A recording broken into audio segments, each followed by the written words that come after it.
saya ada konferensi internasional di Vietnam. Nah, berangkat itu hari Sabtu gitu ya, dan pulang hari Sabtu juga. Jadi 2 Sabtu saya nggak bisa ikut. Konferensinya sih cuman 3 hari, 2 hari lah pembukaan penutupan.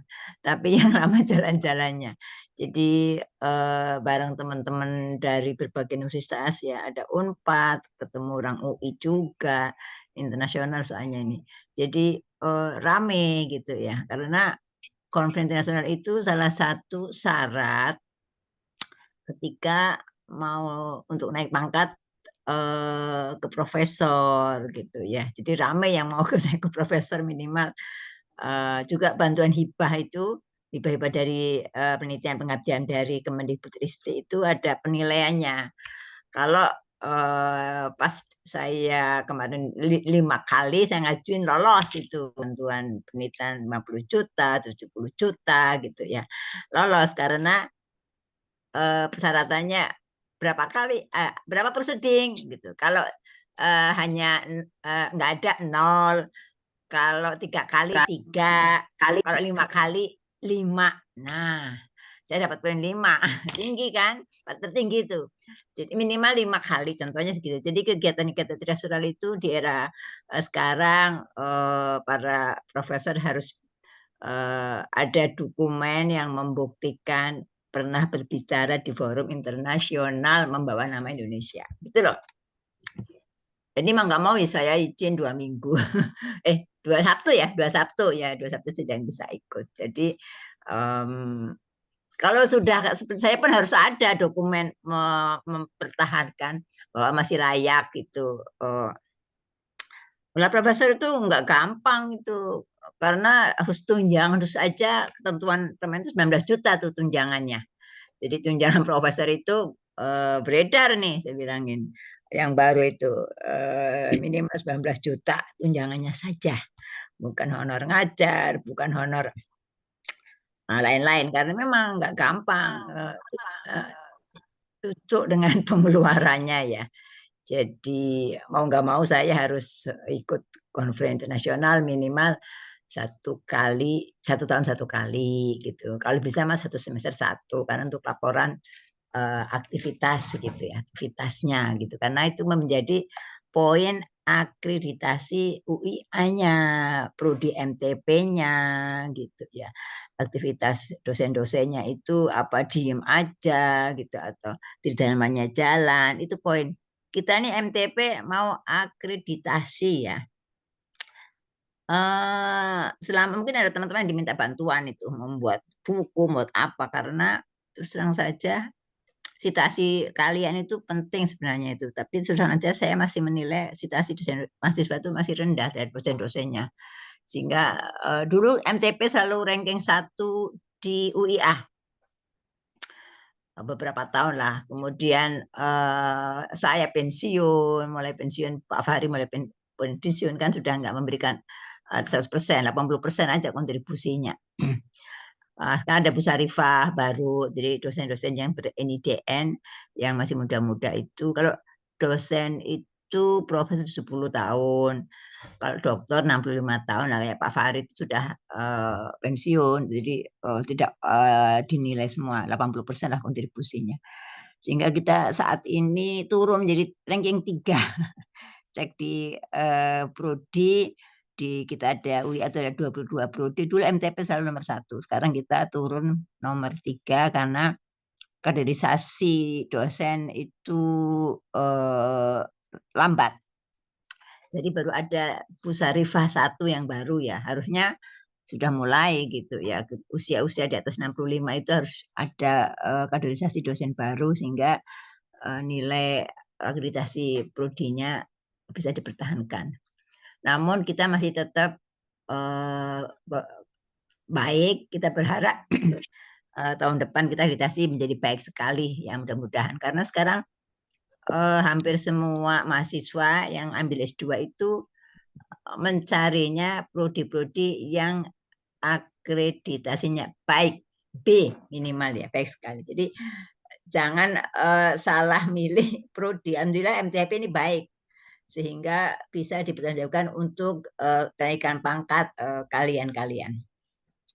Itu jadi saya mohon maaf nanti mulai akhir semester sesinya Bu Eka saya pakai sehingga ada 2 sesi yang Bu Eka selesai duluan saya pakai untuk 2 sesi.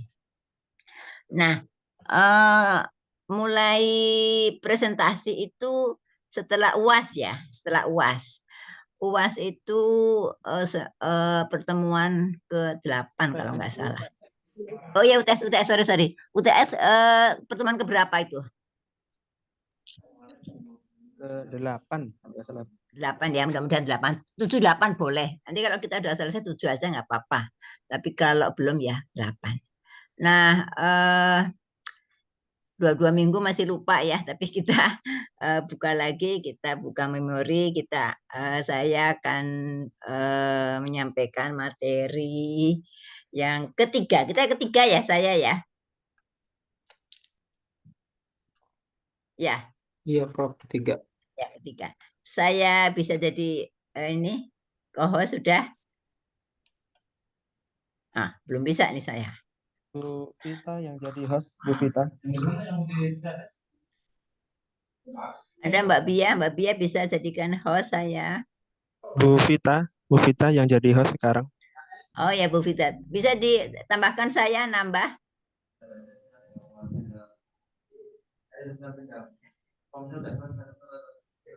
Kok namanya nggak ada ya Ibu? Nggak ada. Itu ini nama saya nggak ada ya. Saya ganti nama dulu ya. Yang Universitas Islam itu Bu. Oh iya. Soalnya ini kan baru karena sering saya pakai untuk jadi nggak usah bolak-balik ganti gitu. Nanti saya ganti, saya ganti dulu ya. Sudah Ibu. Udah Prof. Oke. Nanti siang ada Zoom, jadi semalam juga ada Zoom sehingga masih pakai UIA. Kemarin juga ada conference, jadi pakai namanya UIA. Belum saya ganti. Oke, saya bisa ya.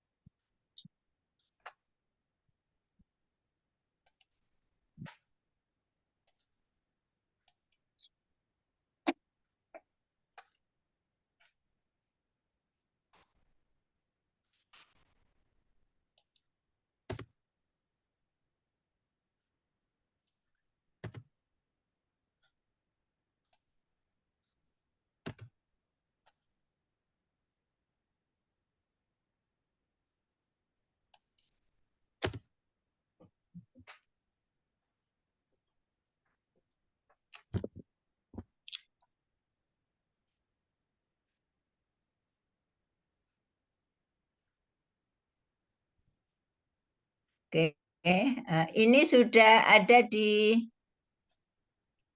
GS ya, udah ada kan semua mata kuliah saya, ada yang sudah buka, dicek, udah terlihat? Sudah Prof. Halo. Sudah. Oke ya. Mudah-mudahan di ini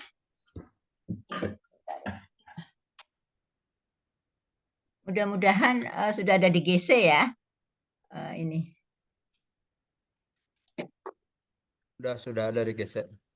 Oke ya. Jadi gini, kinerja itu sesuatu yang diukur ya.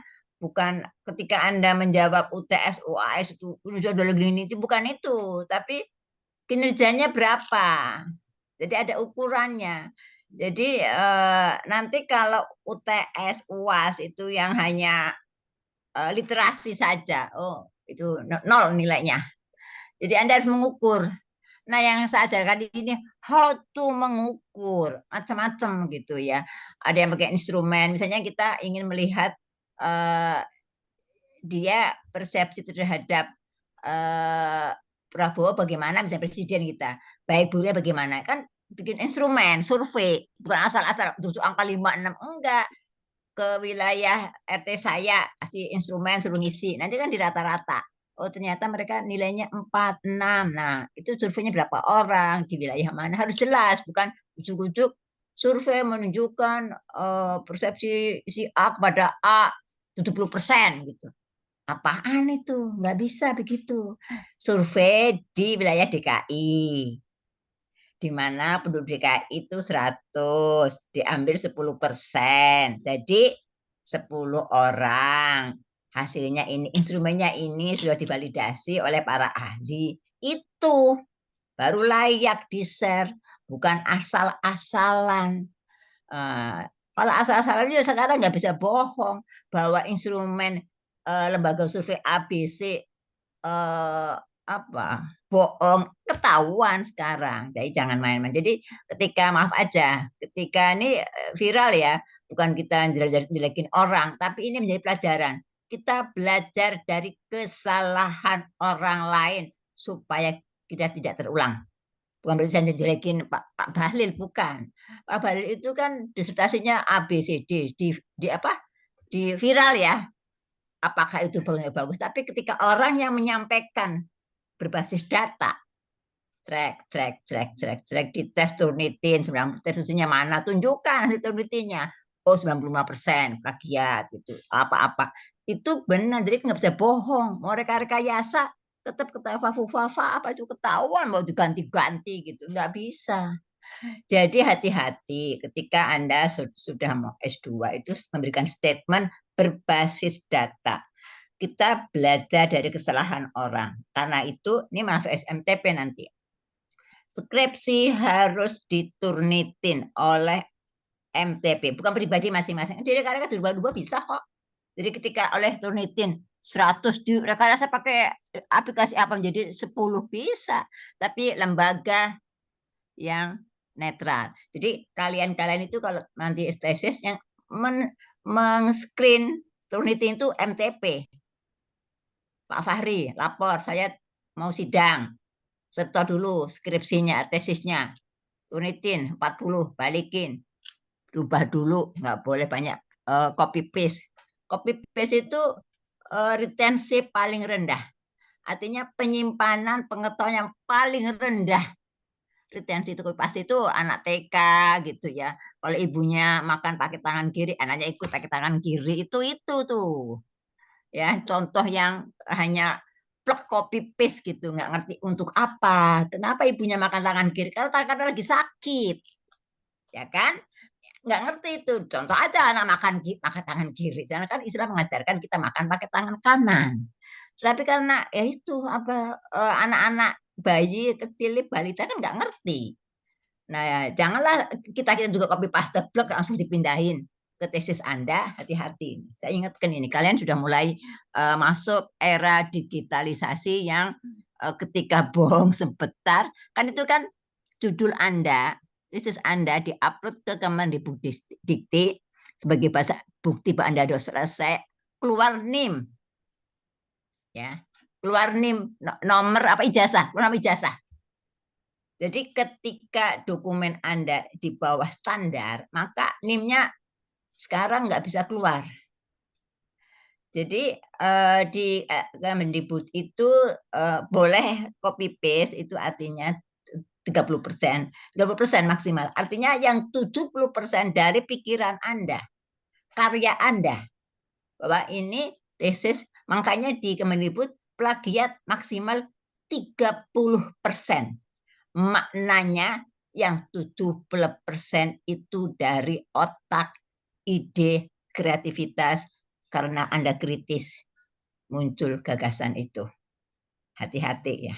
Jangan sampai Anda nanti sudah selesai, sudah syukuran, wisuda, jret gitu ya. Ada teguran dari kepala sekolah atau Kemendikbud Bekasi bahwa karya ilmiah Anda plagiat 95%.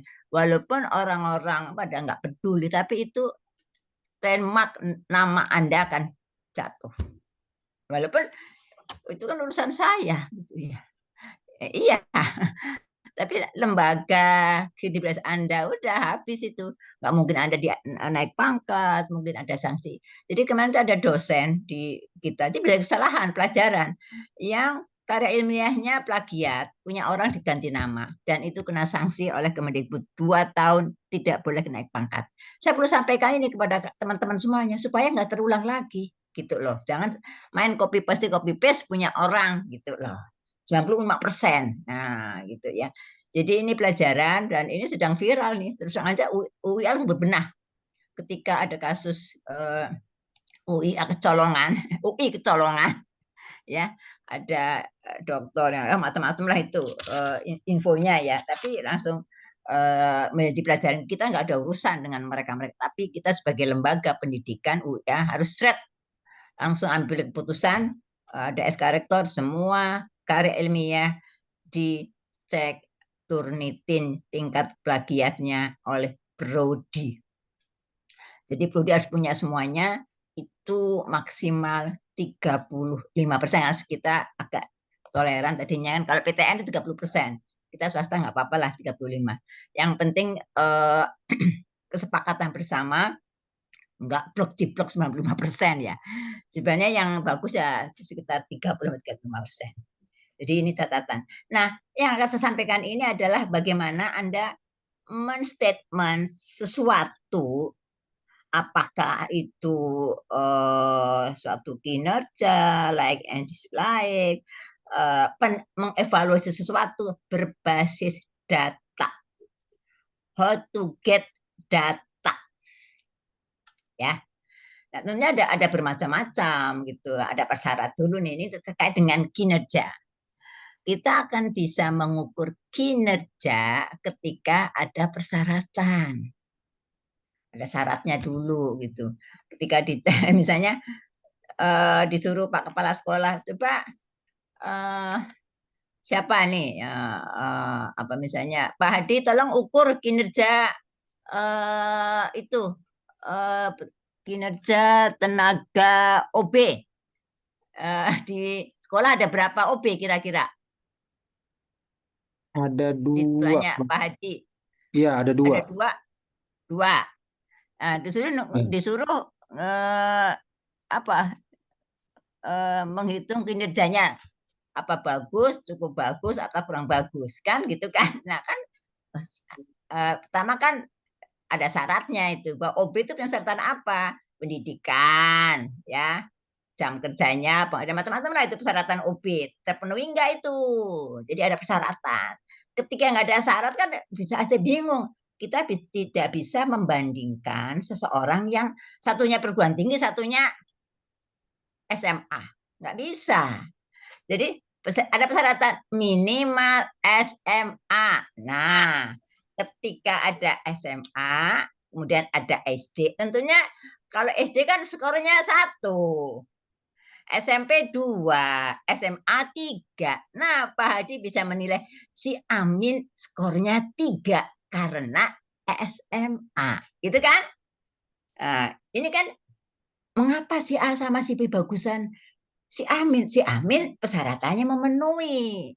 Nah, ini yang penting. Jadi ketika Anda mau menilai kinerja sesuatu, baca persyaratannya apa dulu, ada enggak? Harus ada. Yang pertama ya, jadi prasyarat kinerja. Sekali lagi kinerja itu merupakan tingkat prestasi hasil karya nyata seseorang. Kalau dulu mah bisa omong kosong ya, ketika belum ada digital ya. Sekarang aja mohon maaf aja kalau aku telepon Pak Hadi. Pak Hadi ada di mana? Terus Pak Hadi bilang di kampus. Bohong. Di WA kebaca enggak posisi Pak Hadi telepon? Saya tanya. Kebaca kan? Ditanya istri, kemana Pak Hadi? Lagi kerja di kantor. Padahal lagi ngafe gitu kan. Nggak bisa bohong. Ya, benar nggak Pak Hadi? Jadi Ya, mohon maaf aja, sekarang nggak bisa rekayasa. Jangan main-main, jangan bohong. Katakan sejujurnya. Nah, satu sisi ada kebaikan, tapi sisi lain adanya digital. Oh, orang canggih main rekayasa. Jadi ada aplikasi gini-gini, macam-macam itu. Aplikasi menghipnotis via aplikasi banyak sekarang gitu ya. Jadi orang nggak ngerti, nggak paham, klik ini klik itu, atau 50 juta hilang. uang. Ada itu kejadian-kejadian seperti itu. Jadi sesuatu ada sisi positifnya, sisi dan negatifnya. Jadi hati-hati. Kali lagi, jadi kinerja kita menghitung prestasi kerja seseorang. Bisa kelompok, bisa lembaga. Nanti kan saya sampaikan, kalau kelompok itu tingkat makro, lembaga. Kalau misalnya tadi, nanti buat UTS, US kalian boleh menilai makro, mikro itu kelompok ya. Kinerja guru-guru SMP Negeri 6 Jakarta ya. MAN 12 Jakarta Timur misalnya. Kinerja sekolah MAN 12 beda ya. Ini satunya kinerja mikro, kelompok orang guru-guru, jadi bukan personal. Kalau satu orang kok kayaknya nggak efisien ya. Siswa itu hasil belajar gitu. Tapi kita siswa kan belum bekerja. Dibedakan prestasi belajar dan prestasi kerja. Nah, yang kalian semua itu jangan sampai UTS UAS menjawab dengan prestasi belajar siswa. Bukan itu. Kinerja adalah prestasi hasil kerja orang dewasa. Ya, guru dan sebagainya. Kemudian ada yang tanya ke saya, Bu, apakah profesionalisme itu masuk ranah TP? Ternyata sebagian nggak paham bahwa profesionalisme seseorang itu manajemen katanya, TP juga. Karena itu sekarang suatu masalah di dunia itu tidak mungkin diselesaikan oleh satu rumpun keilmuan. TP bergandeng nggak manajemen, TP bergandeng dengan psikologi banyak gitu ya pembelajaran. Tapi ketika bicara psikologi motivasi belajar anak, nah bergandengan dengan psikologi. Kenapa dia nggak termotivasi? Orang psikolog. Kenapa dia belajar nilainya rendah? Nah kita orang psikolog bergandengan dengan orang TP. How to meningkatkannya gitu. Permasalahannya ini. Jadi profesionalisme itu termasuk ranah TP karena untuk profesional itu menyangkut kompeten enggak? Kompeten. Ketika kita bicara kinerja, pasti ujung-ujungnya nyinggung profesionalisme lembaga. Lembaganya enggak profesional. Nah, ketika kita bicara lembaga tidak profesional, orang mengatakan itu kita bicara kinerja lembaga itu. Why Anda mengatakan tidak profesional? Bukan berarti karena ini nih datanya mana. Jangan berbasis omdo. Oh ini kemarin saya merasa ditipu gini ini dibohongin ini survei ini data itu data dari kita kumpulin. Jadi ketika mengatakan si A tidak profesional, ini harus ada data. Bukan kita menjadikan orang itu, no. Tapi kita perlu data. Sehingga ketika orang mengatakan, oh Anda nggak bohong. Ya, jadi ada sampaikan saja ke layanan pelanggan. Kan ada kotak pelanggan. Nanti ada evaluasi. Jadi pelanggan itu penting untuk meningkatkan jangan sampai ada keluhan, jangan sampai ada yang tidak bagus gitu. Orang tua mengadu. Contoh kan banyak sekarang. Ketika ada orang tua mengadu ke polisi, gurunya apa? Memukul, menganiaya. Wah, habis itu pribadi, habis sekolahnya juga akan habis. Berarti sekolahnya sudah saya keluarkan gini. Tapi tidak bagus seperti itu karena manusia tempatnya lupa, ya, tempatnya salah, tidak sempurna. Harus saling mengingatkan. Jadi perlu adanya evaluasi kinerja. Nah, sekarang yang kurang ditingkatkan. Jadi kita on the roll, hati-hati. Jadi lembaga atau perseorangan itu perlu evaluasi diri, update and upgrade itu harus. Dari mana dia bisa mengupgrade dan mengupdate? Dari lihat kesalahan orang. Supaya kita tidak terus mengulangi lagi gitu ya. Jadi kinerja itu berbasis evaluasi. Ada evaluasi diri, introspeksi diri, ada evaluasi eksternal. Jadi internal dan eksternal itu ada. Oke. Jadi kinerja itu yang kedua merupakan fungsi pekerjaan. Ketika fungsi pekerjaan maka diperlukan syarat adanya pekerjaan, gitu kan? tadi Pak Hadi menilai UB amin. Kerjanya apa? A, B, C, D. Membersihkan kamar mandi, menyiram tanaman, kemudian membuang sampah, menjaga kebersihan ruangan kelas. 4 misalnya. Ya, persyaratan kinerja. Ada pekerjaan apa saja, job description saja. Ada orang yang mengerjakan, ada lembaga yang ngurusinya. Bagian apa? Bagian umum, membawa apa? OB, satpam, gitu kan?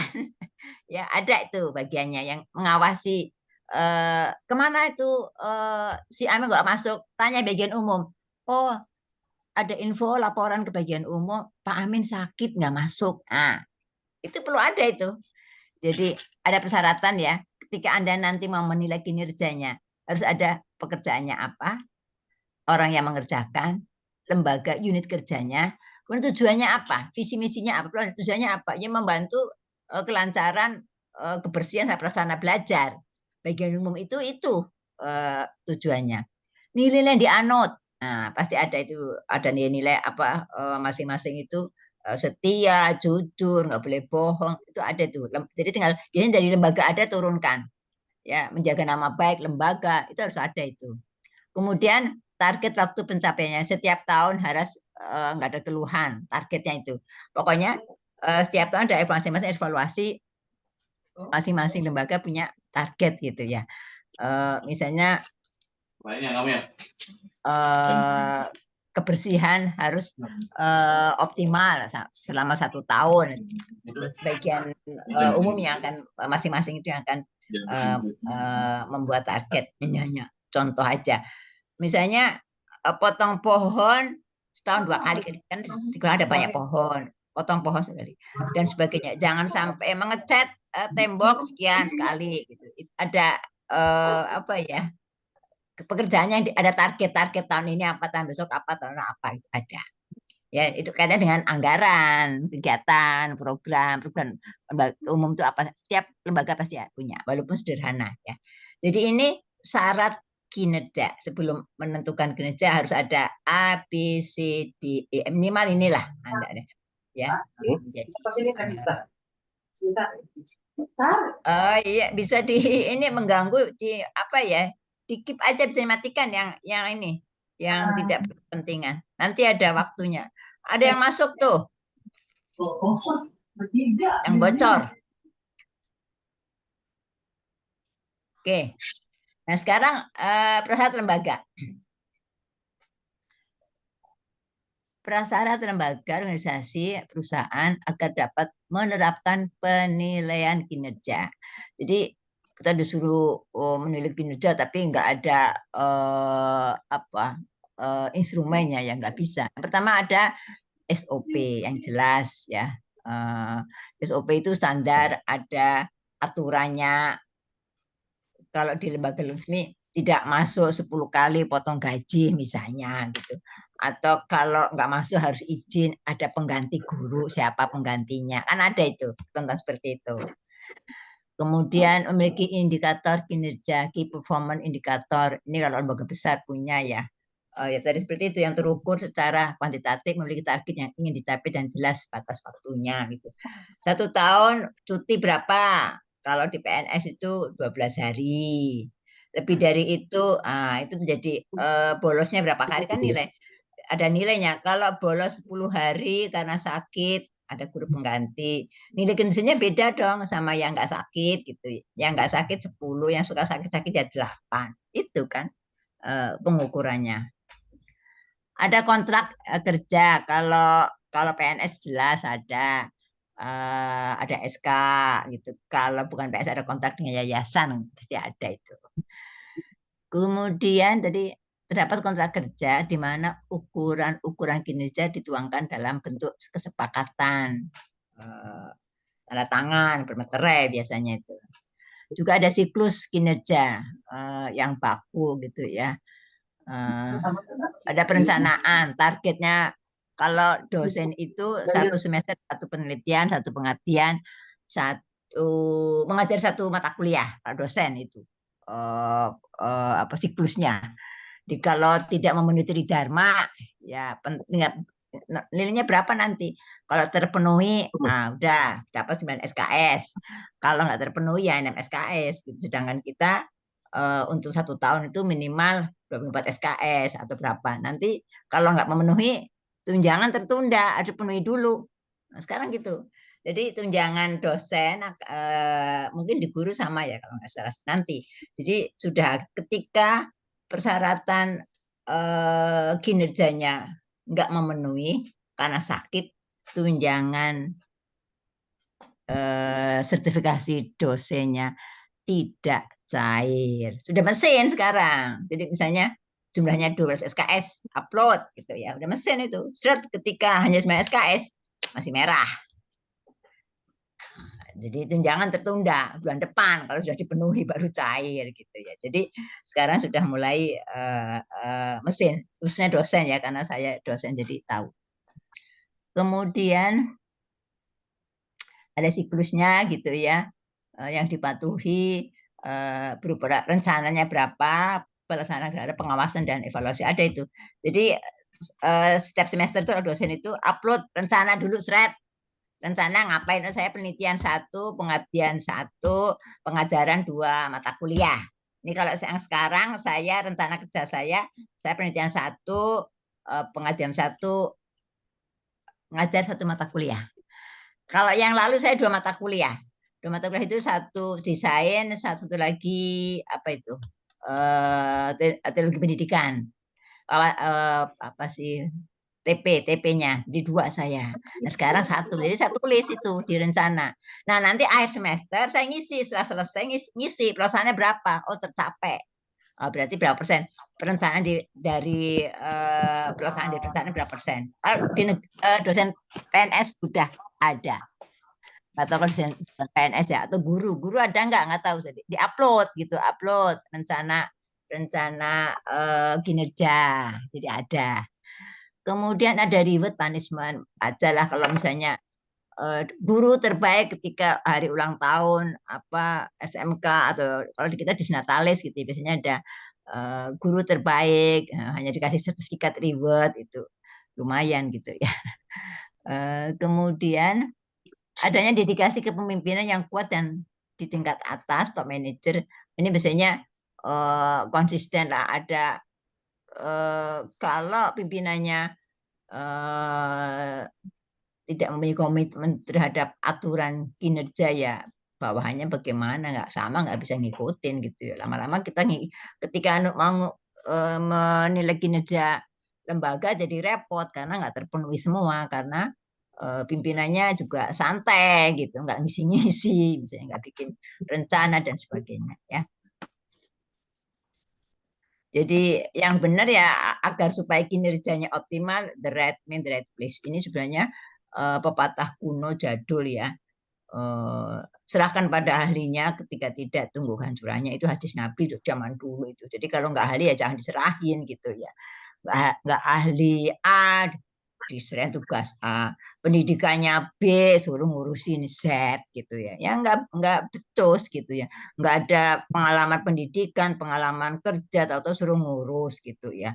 Ngurus tentang budaya, tentang kreativitas ya nggak optimal gitu ya. Itu yang persyaratan lembaga ya. Jadi ini juga tidak mudah, tapi saya kira kalau sekolah udah ada semua. Jadi basis. Nah, berikutnya pengukuran kinerja. Bagaimana kita mengukurnya ya? Kali lagi tidak saya sampaikan itu tidak bisa omdo berbasis data. Nah, saya ingatkan aja, ketika Anda nanti menulis tesis, ya, nanti akan diajarkan. Nggak tahu sudah dapat metode penelitian enggak? Saya tanya. Teman-teman sudah dapat mata kuliah metode penelitian? Biasanya Bu Hasanah yang ngajar. Sudah? Sudah, Prof. Sudah, Prof. Nah, hati-hati nih. Jadi ketika Anda membuat tesis mengenai latar belakang, mengapa Anda memilih judul A, memilih judul B, itu enggak. Ya karena saya suka, karena prestasi belajar rendah. Rendahnya berapa? Gitu loh. Berbasis data. Nah, jangan sekali Anda mengatakan persepsi siswa rendah, motivasi siswa rendah, perlu survei kalau nggak ada data. Hasil belajar rendah, mana datanya? Oh, pakai nilai rapot satu kelas rata-ratanya 60, masih rendah.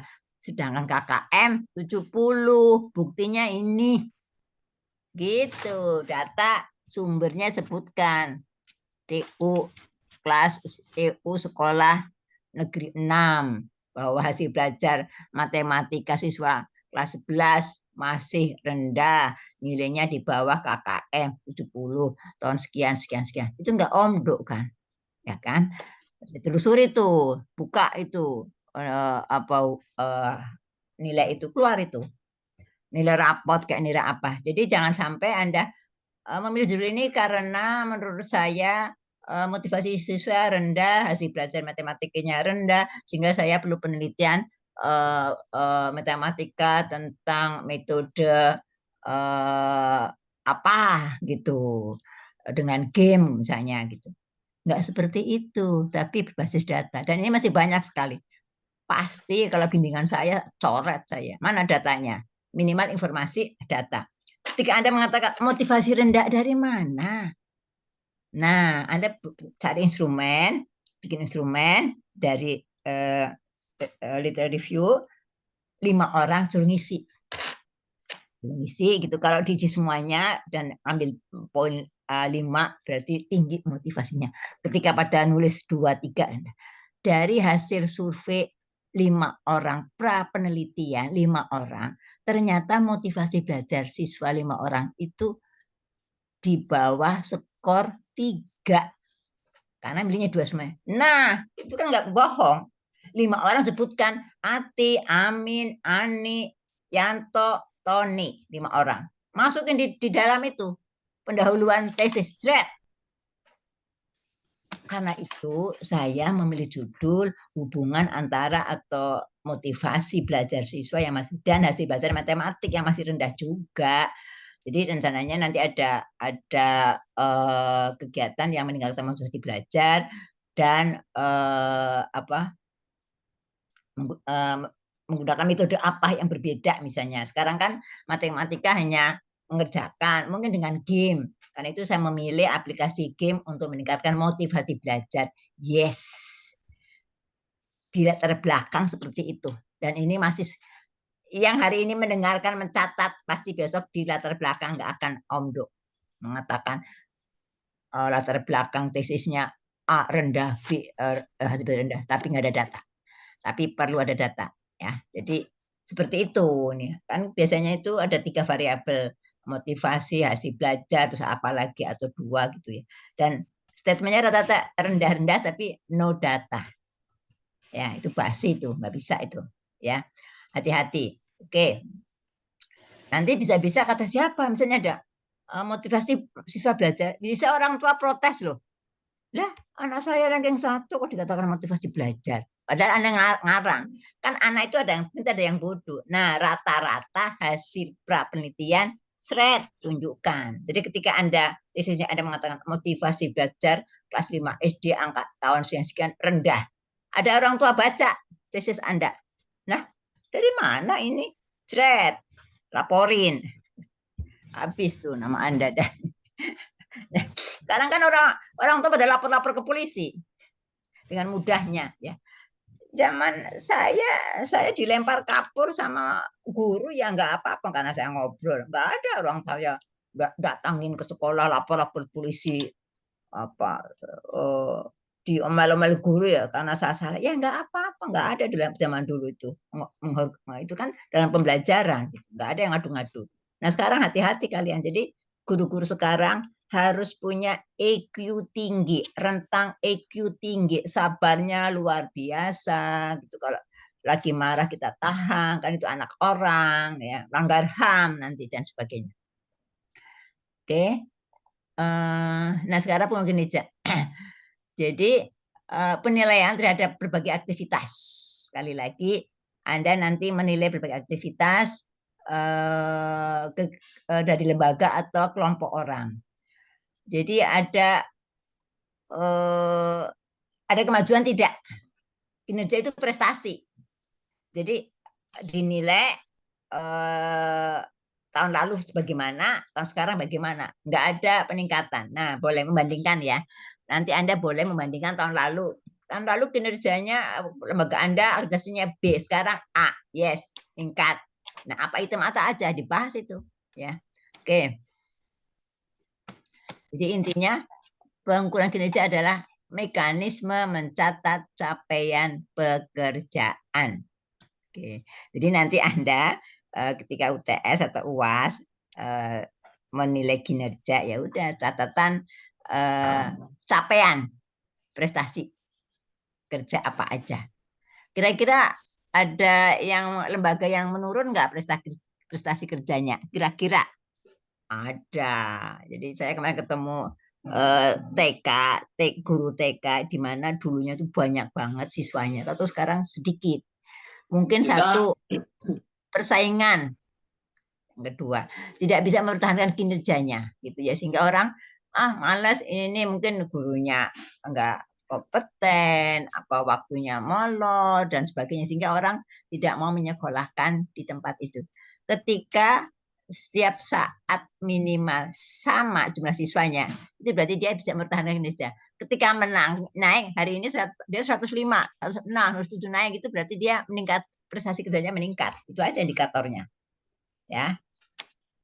Kemudian, nah ini menurut Hansen dan Mowen ada dua pengukuran kinerja. Yang pertama, pengukuran kinerja secara tradisional. Yang kedua, menurut Hansen dan Mowen itu ada pengukuran kinerja kontemporer. Yang dimaksud dengan tradisional adalah membandingkan. Nah, yang tadi saya katakan, tahun lalu dan tahun sekarang dibandingkan, peningkatan, yes, kerja bagus, cukup itu sebenarnya, gampang gitu ya. Tapi detailnya kan masing-masing. Misalnya dulu akreditasinya B, sekarang A, yes, apa saja? Oh, SDM, banyak sumbangan dana dan sebagainya, itu kan dirinci. Item mana yang tetap, item mana yang meningkat. Udah laporkan, udah. UTS selesai, UAS selesai.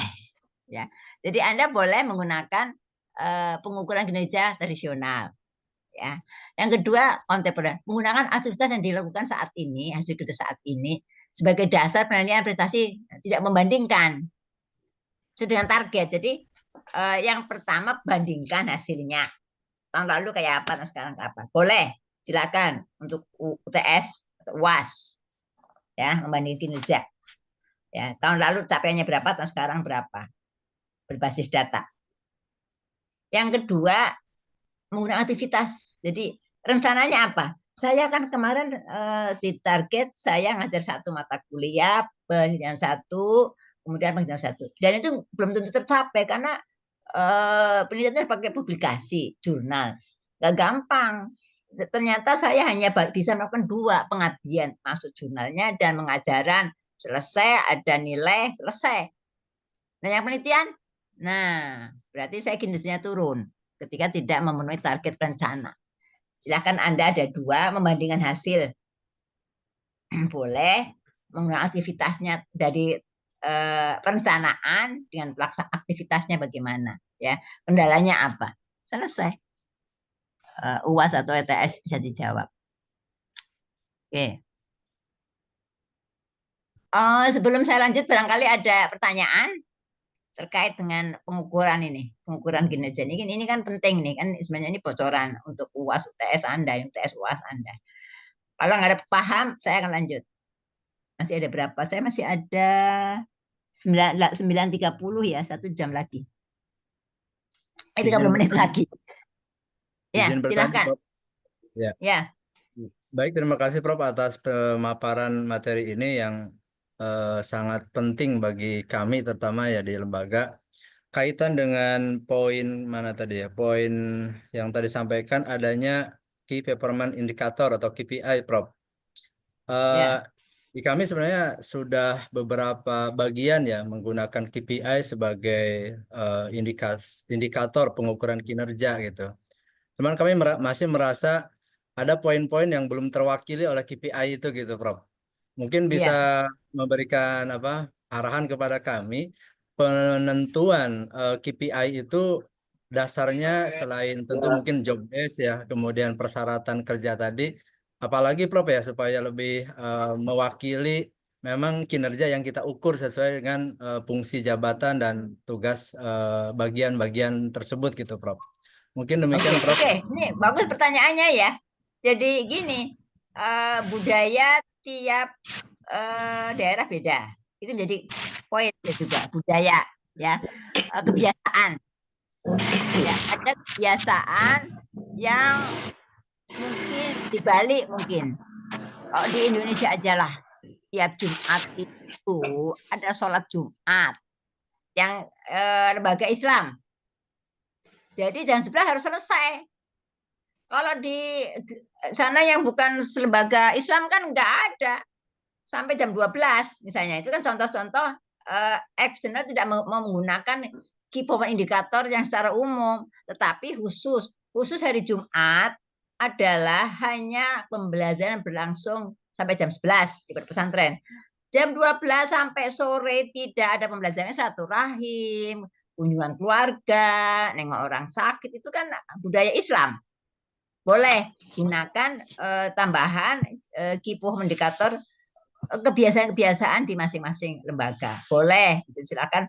Ada yang tiap Sabtu sampai sore ada pembelajaran. Atau tiap Sabtu tidak ada kegiatan ekstrakurikuler, ada. Tapi ada yang boleh Sabtu kegiatan, bahkan Minggu ada. Kegiatan pramuka sama olahraga apa boleh hari Minggu. Tapi ada yang mengatakan hari Minggu stop, sekolah kunci, nggak ada kegiatan apa-apa. Karena untuk kegiatan bersilaturahim dengan keluarga. Silakan aja. Jadi ada tambahan ya, ini bagus pertanyaannya. Dan key performance indikator yang secara umum itu masih banyak kurang, betul. Jadi ditambah sesuai dengan kesepakatan bersama. Tambah apa ini? Kesepakatan apa gitu ya. Jam belajar dibatasi gitu. Jadi kalau ini kena sanksi misalnya gitu. Apa masing-masing lembaga pasti punya budaya-budaya yang berbeda ya. Bisa ya. Jadi boleh.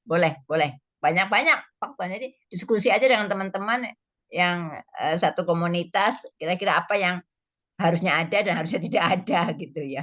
Janganlah Pak, itu kalau hari Sabtu nggak ada, Sabtu jam 12 udah pulang Pak gitu.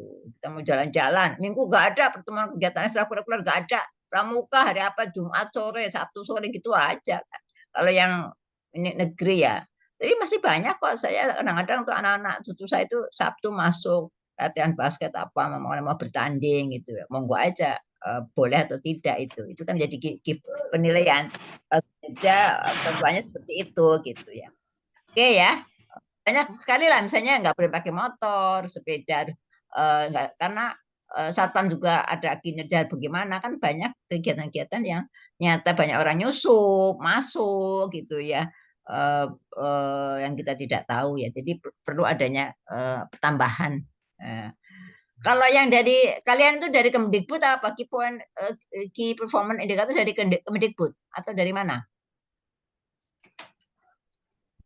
Kalau yang di tempat kami sendiri sih dipadukan, Prof. Jadi sudah memang dari Kemendikbud sebagian, kemudian disesuaikan tadi dengan katakan kekhasan lembaga gitu ya dari sisi. Ya. Ini kan saya yakin Anda sudah ada semua nih kinerja. Nanti yang UTS jangan di copy punya lembaga beda. Itu kan faktual.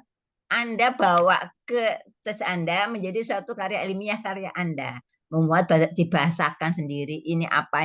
Jadi jangan samakan karena bagaimana Anda membahasakan hal-hal yang umum menjadi hal ilmiah. Ilmiah itu ada rujukannya.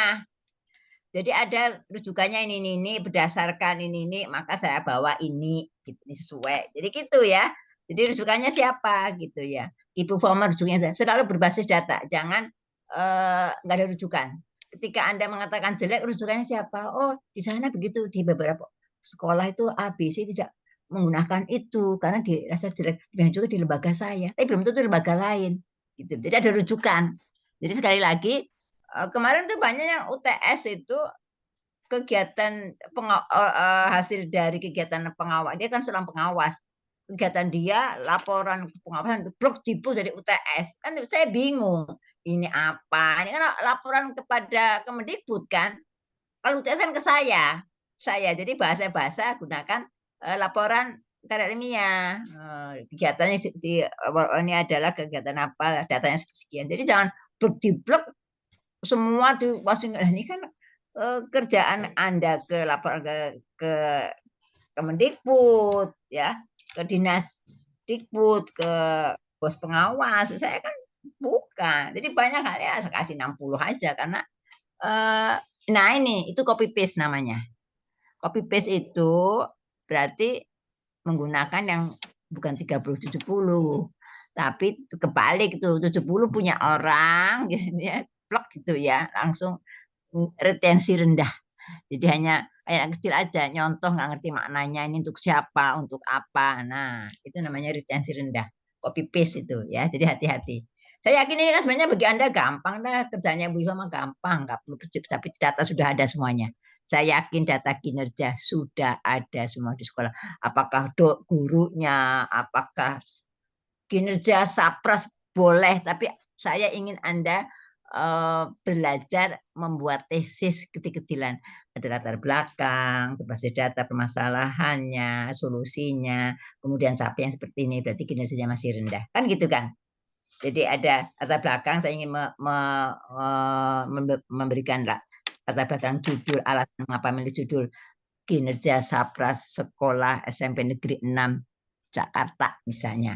Ada latar belakangnya, oh perlu ditinggalkan. Nanti kan hasilnya faktanya begini, harusnya begini. Itu kan pakai bahasa Anda, bahasa ilmiah, rujukannya begini. Menurut Joyo Hadikusumo bahwa Sapras yang layak untuk tingkat lembaga adalah harus ada labnya, tempat sholatnya, tempat olahraganya, kan gitu. Rujukannya siapa? Ada itu Sapras yang baik, katakan itu baru yang ada di SMP apa 12 apa ini seperti ini. Yang belum ada adalah olahraga kurang gitu karena kita selama ini nyewa gitu ya. Nah itu perlu disampaikan di dalam karya ilmiah Anda kan sebenarnya UTS wise Anda itu adalah bagian daripada latihan Anda membuat karya ilmiah ya. Jadi bukan kata-kata apa gitu yang nggak jelas atau copy paste kerjaan Anda dimasukin jadi nggak begitu. Jadi reasoningnya ada rujukan. Bedanya kegiatan Anda dilaporkan ke Kemendikbud nggak ada rujukan. Hasil contoh-contoh rujukan siapa, ini temuan siapa, nah, itu aja bedanya. Hasil penelitian siapa, ya. Itu ya Pak Iwan Setiawan ya. Terima kasih. Ada lagi yang mau tanya? Cukup ya? Ini udah sekarang. Nah, manfaat ini kan jelas bermanfaat ya. Bisa tujuan bisa evaluasi diri, menentukan posisi saya. Oh, ternyata SMA 12 tinggi, bagus dan sebagainya. Buktinya apa? Siswanya banyak kan gitu, bisa bicara. Ada peningkatan jumlah siswa itu kan. Jadi ketika siswanya minimal sama itu bisa Anda berarti mempertahankan kinerja. Tapi kalau siswanya turun, tanda tanya, kenapa turun? Yang bagus kan meningkat, namanya kinerja, prestasi yang meningkat lah. Sekarang jadi guru, besok jadi wakil kepala sekolah, kan gitu. Ini banyak faktor kinerja itu bisa naik, gurunya senang, nyaman, reward, gaji cukup gitu ya, toleran kepada kepentingan keluarga kan itu gimana kan ujung tombak yang menentukan kinerja adalah guru-guru. Kalau gurunya nggak sejahtera, kepala sekolahnya marah-marah melulu, omong doang, nyuruh-nyuruh doang, nah, nggak akan itu EGP itu guru-gurunya ya. Jadi banyak faktor lah untuk faktor yang menentukan manfaat apa ya kinerja itu bermanfaat ketika organisasinya benar, guyup, rukun, aman, nyaman, sehat, gitu, sejahtera yang penting, gitu kan ya. Oke, jadi kadang gaji gede kalau tertekan ya mana tahan, nggak mungkin itu. Oke, ini juga sama tadi manfaatnya sudah saya jelaskan. pengukuran itu manfaatnya apa. Jadi yang jelas tidak omdo, jadi terjamin akuntabilitasnya terjaga, bahwa kita profesional gitu ya. Oke, nah syarat instrumen indikator pengukuran kinerja. Jadi yang penting ada instrumennya gitu ya. Ini ketika tidak ada key point buat instrumen sendiri juga boleh. Ini kan misalnya instrumen untuk pra penelitian atau pra membuat reasoning kenapa saya kinerjanya turun. Oh, diteliti juga kenapa kita turun kinerjanya. Survei pendapat guru-guru apa yang membuat kinerja lembaga turun. Kan guru-guru ngisi itu. Karena gajinya rendah, guru nggak termotivasi. Dua, karena tidak ada parkir sehingga orang malas sekolah di tempat kita. Itu kan banyak faktor. Survei aja ke guru, ke orang tua. Kenapa menurut Anda kenapa saat ini kinerjanya menurun sekolah sehingga banyak siswa yang pindah misalnya dan sebagainya. Nah, itu instrumennya harus spesifik. Ini syarat-syarat membuat instrumen dapat diukur. Jadi kalau menang sesuatu itu yang harus terukur gitu ya. Oh iya, artinya orang bisa membaca, paham dengan apa yang dimaksudnya. Kemudian terkait dengan pekerjaan, ya biasa ini rutin gitu ya. Kalau menanyakan prestasi kerja ya terkait dengan pekerjaan gitu. Ini hanya contoh aja ini. Yang penting tuh instrumen itu ada observable, artinya bisa diamati. Misalnya diminta hasil belajar kan bisa diamati. Jangan aneh-aneh gitu ya. Menanyakan motivasi Anda menurun, teramati enggak itu? Teramati. Males, nggak ngerjakan, telat, itu teramati. Jadi menanyakan sesuatu yang harus mudah diamati, mudah diolah, mudah dianalisis. Jadi yang jangan nggak jelas gitu, terukur gitu. Nah, ini contoh nih menurut Gilbert. Jadi boleh dipakai, boleh tidak ini. Ya, identifikasi pencapaian saat ini. Tadi tuh yang tradisional dan yang dibandingkan dengan tahun lalu. Nah, ada persyaratannya bisa juga. Sebenarnya nomor 2, kalau kita nomor 1, nomor 2 juga udah enggak juga enggak apa-apa. Tapi ketika nomor 1 tidak ada, enggak jelas prestasi, Anda persyaratannya tadi itu suruh mengevaluasi OB. Enggak ada hasilnya kan? Ada enggak hasil kinerja? Enggak ada, ya udah Anda mulai dari 0. Persyaratannya dibandingkan ya gitu. Kemudian targetnya bagaimana? Ini udah ada nih. Jadi Anda tahap-tahapnya ini. Ketika mau bikin UTS UAS, ada prestasi kerja saat ini ada. Akhir tahun agitasinya A1 seret, ambil itu menjadi poin. Kemudian targetnya standarnya yang lalu berapa? Ada, ambil. Kemudian ada persyaratan, nggak ada, nah tinggal buat gitu kan, itu kan yang ada buat Anda. Persyaratan OB apa sih? Oh, pendidikan, jenis kelamin atau apa. Janganlah kalau bagian malam-malam perempuan ya, enggak lah. OB malam laki-laki gitu dan sebagainya. Ini kan kalau nggak ada Anda buat. Nomor 4, nah mengukur kinerja. Tadi bisa dengan Likert, SWOT, bisa. Nanti kan saya ajarin. Kemudian kinerja unggul seperti apa ya? Kalau agregasi A gitu ya. Dan kalau kinerja OB ini skornya 5. 1 itu sangat rendah, 2 rendah, 3 cukup, 4 baik, 5 sangat baik. Nah, si A itu apa? Nah, tinggal banding-bandingkan aja total nanti. Dan ini ada 7 tapi monggo saja, bisa 2, bisa 3 Anda pakai, boleh. Ini kan menurut Gilbert ya 196. Ini langkah-langkah, ini bisa dibaca saja, hampir sama dengan 7 tadi itu ya. Nah, ini hampir sama ya. Kemudian, nah, udah selesai ya. Itu dari saya.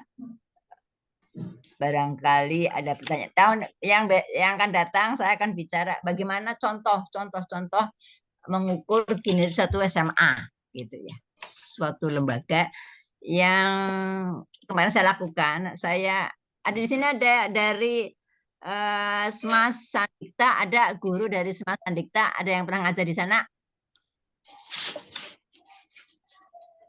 Ada nggak? Yang di Bekasi, Kota Bekasi. Tahu nggak Smas Sandikta? Sekolah menengah atas swasta Sandikta. Ada yang tahu? Sandikta, tahu Bu, tahu. Tahu ya, tahu ya. Saya kemarin ke sana mengevaluasi, kemudian memantau kinerjanya. Di sana ada murid, ada murid MTP 2 orang. Terus saya tanya-tanya, main gitu. Akhirnya saya buat proposal ke Kemendikbud, minta bantuan. Dengan catat minta bantuan, saya minta dibantu 2 TV 70 in untuk media pembelajaran. Jadi ketika saya cek di sana, oh masih pakai papan tulis semua. Saya tanya, oh Eri Digital sekolah SMA ngajar pakai apa? Oh ternyata masih papan tulis. Udah burang lagi papan tulisnya. Saya ada foto jelek. Foto itu, foto pembelajaran di kelas. Jadi pakai papan tulis buram, ini enggak, udah jelek papan tulisnya. Gurunya ada, saya foto.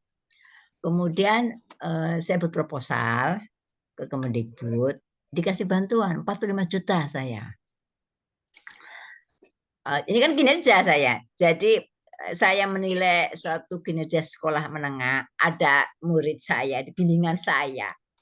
Kemudian saya main, boleh nggak saya bantu? Saya nyumbang, akan saya usulkan 2 TV. Jadi TV 70 in itu kan untuk media pembelajaran. Sekarang yang bagus itu kalau ngajar ya pakai TV, bukan Infokus ya. Infokus itu termasuk media pembelajaran yang diam. Apa itu dia? Kalau TV kita bicara sejarah perang Diponegoro. Diponegoro lahir gini kan ngomong gurunya zaman dulu. Tapi sekarang coba buka film thread perang Diponegoro. Ada nggak di YouTube? Saya tanya. Ada nggak di YouTube? Saya tanya. Ada Bu dosen. Ada. Thread buka. Dia lihat setengah jam perang Diponegoro. Jadi ada perang. Atau perang apa? Perang Patri juga ada. Atau apalah banyak sebenarnya. Kegiatan film-film itu kegiatan jadi sejarah banyak sekali. Atau zaman Nabi Muhammad apa gitu. Ada itu. Nonton TV udah selesai. Anak-anak itu nggak pusing dengerin Bu Iva ngobrol ngomong apa cerita Diponegoro, ngantuk apalagi siang-siang. Dengan film, dengan media TV itu anak-anak nanti ya sekarang. Saya bertanya, jadi siang itu nggak ada yang ngantuk. Sekarang apa lagi? Learning sudah masuk kelas. Coba saya tanya, apakah siswa harus ngumpulin HP ketika masuk kelas? Saya tanya, ada enggak? Masih ada? Saya tidak, Prof. Masih ada? Masih Enggak ada kan? Masih ada. Ketat itu berarti. Saya kemarin keliling di Eman se-Jakarta Timur. Saya tanya, saya duduk ke kelas. Kemudian yang saya datangi itu Man yang di Jatiwaringin itu apa tuh? Man berapa tuh? 12 atau Man 19. Lupa saya. Man 19. Saya masuk pembelajaran. Gurunya ngomong apa, siswanya bawa HP. Cek HP gitu ya. Buka HP. Nah, itu guru harus punya IQ tinggi ketika learning sudah masuk kelas. Di mana tujuannya adalah kalau di luar negeri itu HP di tangan. Jadi pembelajaran itu buka Anda aplikasi ini. Jadi media pakai HP. Di samping ada TV gitu ya. Nggak ada Infokus, papan tulis itu nggak ada. Jadi sudah pakai digital. Siswa itu HP itu tidak untuk ngeliatin WA, ngeliatin main game, enggak, untuk media pembelajaran. buka YouTube sekian-sekian, coba kamu lihat itu 10 menit. Tulis kesimpulannya dalam 1 lembar. Setengah jam kumpulkan. Dia akan baca, mengkritisi di HP itu. Diam semuanya. Membaca, mengkritisi poinnya apa, kesimpulannya apa, buat kritisasi apa, kritiknya apa. 10 halaman atau 10 menit atau berapa menit, silakan. Gurunya diem aja, duduk-duduk aja, tahu hasil dan itu masuk itu. Jadi melihat, membaca ulang, menuliskan lagi. Yes, pembelajaran masuk itu. Tapi kalau hanya dengerin aja terus bye. Assalamualaikum, waalaikumsalam. Apa yang masuk? Tidak ada. Ya. Jadi terus terang saja yang tadi saya kembalikan itu bahwa di era digital saya kemarin memberikan bantuan 2. Jadi pembelajaran itu ketika kemarin, Bu saya tolong dong mintain bantuan, mintain fokus. Hah, Infokus jadul itu udah. Sekarang minta TV dong. Jadi di kelas itu macam ada TV. Ya, ketika kita belajar bisa untuk presentasi, jadi bisa untuk film, mau cerita apa aja ketika kita bicara misalnya narkoba berbahaya. Bukan narkoba berbahaya, nanti ditangkap polisi gini-gini. Siswa tuh pusing di kita lihat ini. Dampak narkoba, seret, sakit di penjara segala macam. Jadi orang sadar, oh ya, nggak bohong. Iva tuh nggak bohong, bener tuh narkoba berbahaya. Diawal dari gini-gini.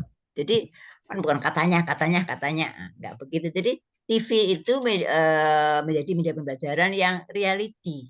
Karena kan bisa ada virtual, ada reality. Tapi yang reality bisa film-film. Dampak banjir, dampak tsunami tahun di Aceh itu.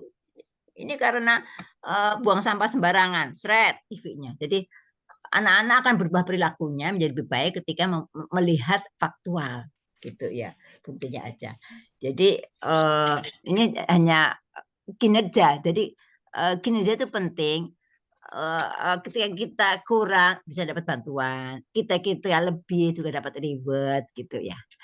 Oke, itu dari saya tambahan saja. Masih ada waktu berapa menit? Masih ada 10 menit. Sekarang jam berapa? Masih ada 30 menit kan? Masih 28 ya. menit. Masih 18. Ya. Rob, Siapa yang mau bertanya tentang kinerja ini? Karena atau saya kasih izin, Prof. contoh. Ya. Prof, izin, Prof. Ya. Ya, Pak Hasan. Assalamualaikum warahmatullahi wabarakatuh. Waalaikumsalam warahmatullahi wabarakatuh. Prof IPA yang saya hormati dan rekan-rekan sekalian. Menarik sekali menurut saya ini terkait dengan kinerja. Walaupun mungkin makna kinerja ini kan secara umum ya Prof ya, bukan hanya diberlakukan kepada guru. Walaupun sampai saat ini pemerintah itu seperti diskriminatif kepada kinerja guru, dianggap kinerjanya lemah, kurang bagus, dan lain sebagainya. Bahkan ketika pemerintah memberikan tunjangan pun selalu dikatakan agar kinerja guru lebih baik, lebih bagus, dan lain sebagainya. Bahkan kemudian guru juga dimotivasi suruh ikut pelatihan ini dan itu. Padahal guru itu sudah lulus sarjana S1 di kependidikan begitu. Apakah pemerintah ini seolah-olah tidak percaya kepada dunia kampus yang sudah meluluskan guru-guru ini menjadi guru yang siap mengajar begitu. Nah, sementara di pemerintahan itu sepertinya tidak pernah dievaluasi kinerjanya. Apakah dia di pemerintahan yang lalu itu bagus apa enggak sih kinerjanya? Tahu-tahu dipakai lagi misalnya di periodenya sekarang begitu. Nah, sebetulnya secara umum kinerja yang baik itu seperti apa sih Prof? Begitu ya. Kok kadang-kadang orang yang menurut kita kayaknya nggak baik tapi kok dipakai lagi misalnya seperti itu. Terima kasih Prof, itu barangkali. Assalamualaikum warahmatullahi wabarakatuh. Ini pertanyaan bagus sekali dan ini faktanya ya, faktanya seperti itu, apalagi dinasti gitu ya.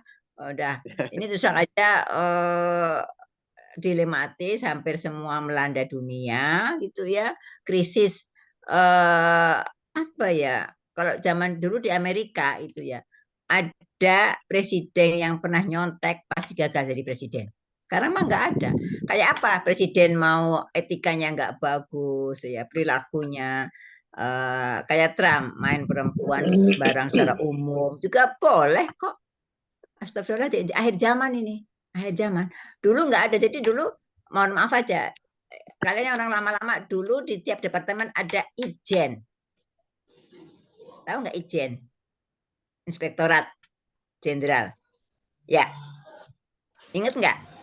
Yang orang lama-lama. Di mana dia yang mengawasi seluruhnya anggaran internal. Sekarang Ijen dibubarin. Di setiap kementerian, Inspektorat Jenderal tidak ada sekarang. Yang mengontrol penggunaan anggaran di internal departemen. Misalnya dulu kan Departemen Pendidikan. Ada Ijen sendiri, ada Sekjen, Ikjen. Inspektor itu tukang awasi. Bahwa kalau dinas ini salah, kelebihan anggarannya dipantau. Sekarang kan nggak ada. Kalau KPK kan hanya yang gede-gede aja, yang gede-gede lolos kok. Jadi sudah krisis etika, tapi kita ya nggak usah ikut-ikut lah, orang kan beda-beda ya. Jadi sebenarnya kita kinerja yang bagus itu ada dua, dari evaluasi diri ada, yang tahu kan kita. Saya juga ya seolah hari ini saya nggak bisa tercapai nih, aduh parah nih saya. Sekarang gitu kan ngomong, aduh sorry ya, saya nggak bisa nggak bisa masuk jurnal. Kalau saya dosen biasanya dosen, wah saya belum penelitian, belum pengabdian. Itu evaluasi diri, nggak tercapai gitu lah. Nah ada sekarang di PNS sudah mulai ketat nih, yang PNS ya ketat nih sekarang, ada kinerja, perencanaan segala macam. Jadi masalah baik tidak baik itu tergantung masing lembaganya ya. Serang aja lembaganya kan macam-macam gitu ya. Sebenarnya kan gini, dulu itu ada lembaganya DPR dan legislatif, eksekutif, yudikatif itu nggak bisa kerjasama, beda-beda fungsinya. Sekarang yudikatif sudah diatur oleh eksekutif, kan nggak boleh harusnya. Jadi yudikatif apa ya, tumpang tindih sekarang, yaitu etika sudah luntur gitu di akhir zaman, menghalalkan segala cara. Bahkan ada statement gini, sekarang mah cari-cari barang halal susah, yang banyak haram banyak banget haram gitu. Ya Allah, saya bilang ya ini kan terus terang saja kalau kita bicara baik tidak baik nggak mudah ya, bicara baik tidak baik mudah, tapi kita punya standar masing-masing gitu. Oh ya saya ini semester ini lagi drop nih, nggak ada kinerja yang bagus. Saya kira hati nurani kita. Jadi masalah bicara kinerja baik tidak baik, yang paling mudah katakan hati nurani kita. Paling gampang, nggak boleh jujur itu hati nurani kita bicara apa gitu. Dan kita ketemu teman, jujur deh, lembaga kita gimana? Coba ketemu ada Pak Hasan, Pak Rahmat, misalnya dengan Bu Haryati diskusi. Gimana nih MTP ini? UIA bisa komentar kok, parah nih MTP UIA misalnya gitu. Dosennya ngajar yang paling bagus siapa? Itu kan boleh-boleh aja, ya. Kritik kan ada kritisi. Saya bilang, Pak Fahri, tolong dong, saya jangan diajar A, B, C, D. Boleh, Anda bayar kok. Anda bayar, bisa, Pak kalau bisa ganti dong dosen ini, suka lelet, suka telat gitu. Boleh Anda gitu. Masa dipenuhi nggak penuhi kan yang penting Anda mengkritisi. Gue udah bayar kok. Jadi nggak usah takut itu. Pak kalau bisa jangan ini, jangan itu, misalnya terlalu ini kan. Pernah kan ada kasus gitu ya. Ketika saya tanya dosen MTP siapa yang tidak, kan ada evaluasi suka ngisi. Jadi kata jujurnya lah, jangan bagus semuanya. Ternyata ada info ke saya, dosen tetapnya oke semua. Itu dosen non tetapnya. Ada dosen tetap, yang tidak tetap ngajar di UIA yang terlalu tinggi. Oh dia orang PTN terlalu tinggi standarnya. Kalau swasta kan ada toleran gitu. Apalagi jadi suatu ketika ada pengaduan, saya kan merek 1 jadi pengaduan. Mahasiswa S2 hukum ceritanya. Nah, pesertanya kan pada akte notaris semua, punya pekerjaan semua kan. Ketika masuk kelas terlambat. Masuk kelas tatap muka terlambat terus disuruh keluar. Hah?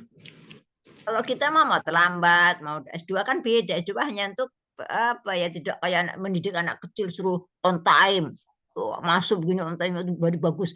Kalau anak SD datang terlambat jam 12 baru masuk, mana ada, nggak boleh, pasti jam 7 harus datang lah kalau anak SD itu dalam rangka mendidik disiplin. Tapi ketika sudah bekerja datang terakhir absen, ya enggak apa-apa, nggak punya pekerjaan. Maaf Bu Prof Iva, saya ada pasien ini konsultasi hukum, ya nggak apa-apa, itu kan kaitannya dengan peningkatan pembelajaran saudara, pengalaman saudara, dapat duit lagi untuk biaya kuliah, ya boleh nggak boleh kerjanya jelek karena Anda ikut mata kuliah saya nggak tepat waktu, ya nggak begitu Pak Nur Hasan.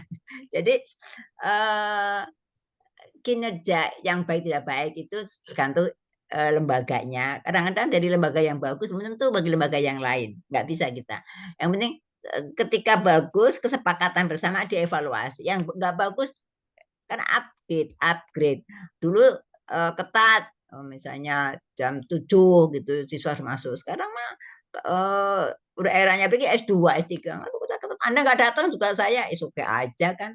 Orang kesibukan. Ada tetangga yang meninggal, masa nggak boleh nggak takziah, ya boleh aja nggak ikut kuliah. Kan kuliah ada rekamannya gitu. Jadi masalah bagus itu tergantung lembaganya, etika lembaganya. Makanya ada prasyarat tadi, SOP-nya seperti apa. Kalau nggak punya SOP ya harus buat dulu supaya yang penting memenuhi SOP, selesai. Itu ya. Jadi kita nggak bisa menentukan itu kinerjanya nggak bagus gara-gara ini, nggak bisa menilai seperti itu. Tapi ketika ada SOP-nya, tidak dipenuhi SOP-nya, nah jadi menyebabkan kinerjanya turun. Karena itu harus ikutin SOP. Gitu. Oke ya Pak Nur Hasan ya. Ada lagi?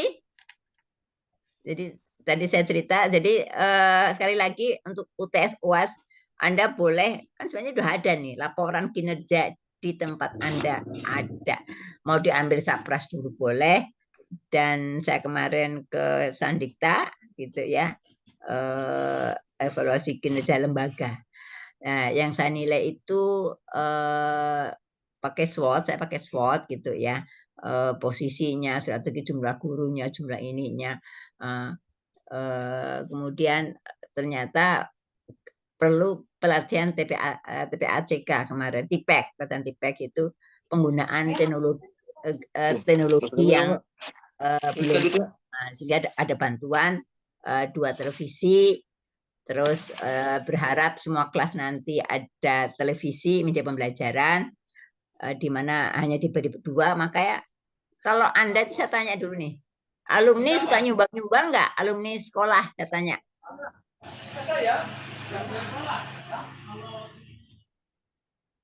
Ada nggak alumni? Ya ada Prof. Ada, Prof. Nah, ini sama dengan nih MTP, nanti kan suka ada setelah selesai mau wisuda sumbangan dana untuk perpustakaan, ya kan? Nah, kan sekarang digital, nggak perlu buku-buku. Lu nyumbang buku 2-3, nggak perlu buku-buku. Tapi saya sarankan nanti ke pribadi, uangnya dari kalian kan nyumbang seikhlasnya untuk perbaikan prasarana sarana. Kalau di MTP misalnya kita ada 50, Anda nyumbang 100 ribuan. 100 ribu kali 50 kali 5 juta lumayan. Ganti korden kayak apa itu Pak Fahri, kayak ada lemari buku yang bagus kayak gitu ya. Anda yang beli serahkan sumbangan dari alumni NTP angkatan sekian gitu. Korden kayak apa, jadi bagus. AC 2 misalnya.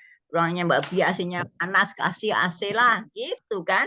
Jadi bukan berupa buku, kan sekarang digital.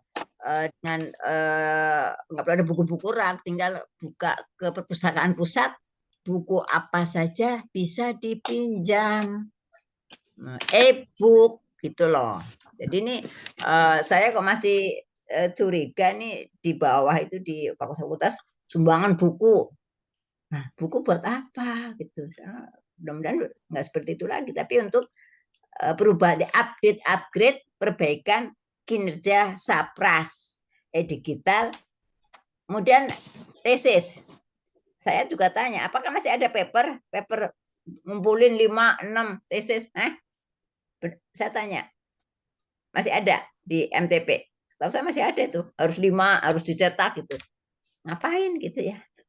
Ya, PDF ke Google Drive simpen, tapi udah ACC tanda tangan, ya kan? Udah, jadi nggak ada.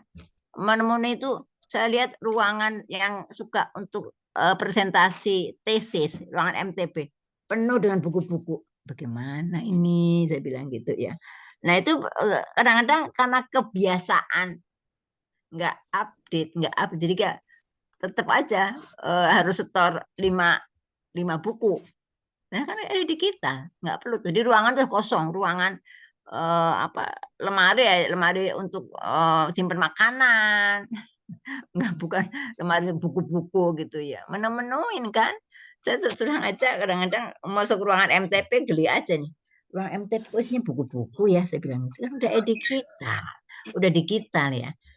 Jadi nggak perlu ada Anda menyerahkan fotokopi, dicetak, jilid, terus misalnya ada uang, tinggal ganti aja uang untuk mendapatkan doi kan doi. Jadi gini, ketika Anda menyerahkan tesis menjadi file